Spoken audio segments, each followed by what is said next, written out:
Welcome to Sarasu சமையல். இன்றைக்கி நம்ம திருவாதிரை குழம்பு தான் பார்க்க போகிறோங்க. திருவாதிரை அன்றைக்கி செஞ்ச குழம்பு நான் வீடியோ கொடுக்க கொஞ்சம் லேட் ஆகிடுச்சுங்க. இதை எங்கள் ஊர்லெலாம் எண்ணுகாய் குழம்பு அப்படின்னு சொல்லுவோம். வாங்க இந்த எண்ணுகாய் குழம்பு எப்படி செய்கிறது பார்க்கலாங்க. திருவாதிரைக்கு குழம்பு வைக்கும்போது காய்கறி வகைகள் ஒற்றைப்படையில் தான் இருக்கணுங்க. 7, 9 இந்த மாதிரி இருக்கலாம். நான் இந்த வருஷம் திருவாதிரைக்கு 31 வகையான காய்கறிகள் போட்டு குழம்பு பண்ணேங்க. ஃபஸ்ட்டு அரைக்கிறதுக்கு வெங்காயம் தக்காளி வதக்கிறதுக்காக ஒரு வாணலியில் கொஞ்சம் எண்ணெய் விட்டு 200 கிராம் சின்ன வெங்காயம் 2 தக்காளி சேர்த்துட்டேங்க.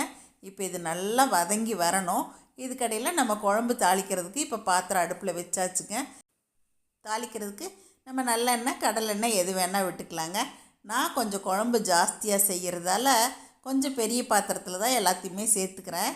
நம்ம காய்கறிகள் எல்லாத்தையுமே ஒன்றா சேர்த்து நல்லா வதக்கிக்கணுங்க. வாழைக்காய் இதுலேயே 2 தக்காளியும் கூட போட்டுக்கலாம். 2 தக்காளி அரைக்கிறதுக்கு சேர்த்துருக்கோம்.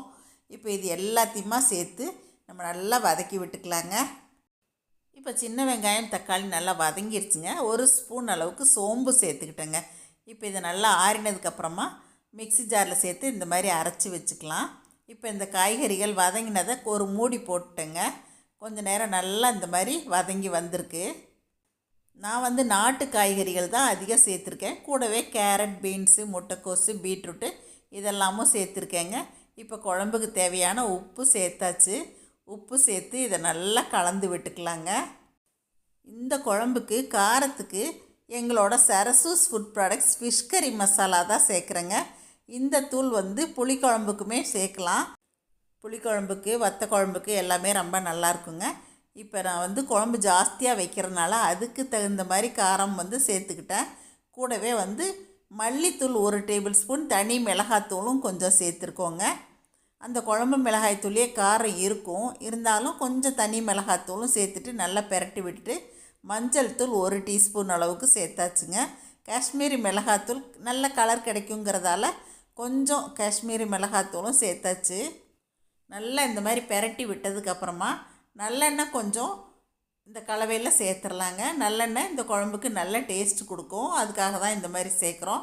இப்போ இதை நல்லா பெரட்டி விட்டதுக்கப்புறமா புளி நான் இன்றைக்கி ஒரு 100 கிராம் அளவுக்கு ஊற வச்சுட்டு கரைச்சி எடுத்து வச்சுருந்தேங்க. இப்போ புளி தண்ணி சேர்த்தாச்சு. நம்ம ஸ்டார்டிங்கில் வதக்கும் போதே அந்த காயில் இருக்க ஈரத்தன்மையிலேயே காய் ஓரளவுக்கு வெந்துருச்சுங்க. அதனால தான் இப்போ அடுத்ததாக புளித்தண்ணி ஊற்றிருக்கோம். புளித்தண்ணி ஊற்றி இப்போ நல்லா பெரட்டி விட்டு மறுபடியும் இன்னும் கொஞ்சம் நல்லா வெந்து வந்துடணுங்க. இந்த புளியிலேயே வேகணும். அதுக்கு தேவையான அளவுக்கு தண்ணியும் விட்டுக்கிறோம். தண்ணி விட்டு இந்த மாதிரி நல்லா கலந்து விட்டுட்டு இப்போ ஒரு மூடி போட்டுடலாங்க. கொஞ்சம் நேரம் நல்லா வெந்து வந்ததுக்கப்புறம் தான் தேங்காய் ஊற்ற போகிறோம். தேங்காய் நான் சின்ன தேங்காயை ஒரு தேங்காய் துருவி எடுத்து அரைச்சி எடுத்துக்க போகிறேங்க. அப்புறம் நம்ம சின்ன வெங்காய கலவையும் அரைச்சது ரெடியாக இருக்குது. இப்போ பாருங்கள், குழம்பு நல்லா கொதிச்சிருச்சு. நம்ம ஊற்றின எண்ணெய் எல்லாமே நல்லா பிரிஞ்சு வந்திருக்கு பாருங்கள். புளித்தண்ணியிலே காயும் நல்லா வெந்துருச்சுங்க.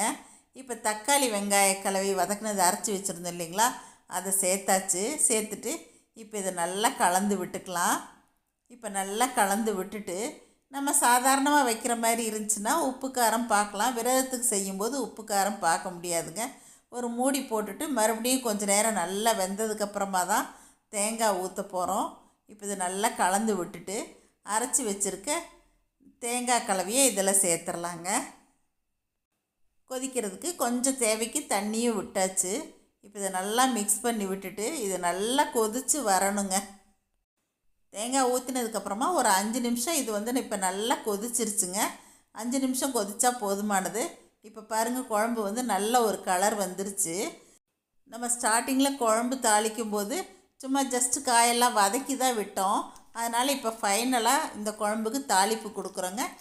எண்ணெயில் கடுகு சேர்த்துட்டேன், வெந்தயம் சேர்த்துட்டேங்க, கொஞ்சம் பெருங்காயத்தூள் சேர்த்துட்டு கூடவே காஞ்ச மிளகாய் 2-3 சேர்த்துடலாங்க. நான் குட்டி மிளகாயாக இருக்கிறதால இதில் ஒரு 5-6 சேர்த்தேன். கருவேப்பிலையும் சேர்த்தாச்சுங்க. இது நல்லா பொரிஞ்சு வந்ததுக்கப்புறமா இப்போ நம்ம ரெடி பண்ணி வச்சுருக்க குழம்புல சேர்த்துடலாங்க. இப்போ தாளித்து கொட்டினதுக்கப்புறமா இதை நல்லா கலந்து விட்டுட்டா அவ்வளோதாங்க, நம்மளோட திருவாதிரை குழம்பு ரெடிங்க. ரொம்ப நேரம் ஓப்பன் பண்ணி வைக்காமல் ஒரு மூடி போட்டுடலாம். நம்ம பரிமாறும்போது இந்த மாதிரி ஓப்பன் பண்ணிவிட்டு பரிமாறினா அந்த குழம்பு நல்லா மணமாக அருமையாக இருக்குங்க. நம்ம சேர்த்துருக்க காய்கறிகள் சுவையோட உப்பு காரம் புளிப்போட திருவாதிரை குழம்பு சாப்பிட்றதுக்கு ரொம்ப ருசியாக இருந்துச்சுங்க. எங்கள் வீட்டில் இந்த மாதிரி தான் திருவாதிரை குழம்பு பண்ணுங்க. அதிகமாக குழம்பு வைக்கணும்னு நினைக்கிற அன்றைக்கி இந்த மாதிரி நீங்களும் செஞ்சு பாருங்கள். கொஞ்சமாக செய்கிறதா இருந்தாலும் அதுக்கு தகுந்த அளவுகளோட இதே மெத்தடில் ட்ரை பண்ணி பாருங்கள். எப்பயும் போல் உங்களோட ஃபீட்பேக் சொல்லுங்கள். பிடிச்சிருந்தால் லைக் ஷேர் பண்ணுங்கள். மறக்காமல் என்னோடய சேனலை சப்ஸ்கிரைப் பண்ணிக்கோங்க. தேங்க்யூ. சரசு சமையல் பாருங்கள், சமையல் நல்லா பண்ணுங்கள். சரசு ஃபுட் ப்ராடக்ட்ஸ் பொடிவைகள் தேவைப்படுறவங்க இங்கே கொடுத்துருக்க வாட்ஸ்அப் நம்பரில் காலை 10 மணி முதல் மாலை 6 மணி வரை எங்களை காண்டாக்ட் பண்ணி வாங்கிக்கலாங்க. தேங்க்யூ.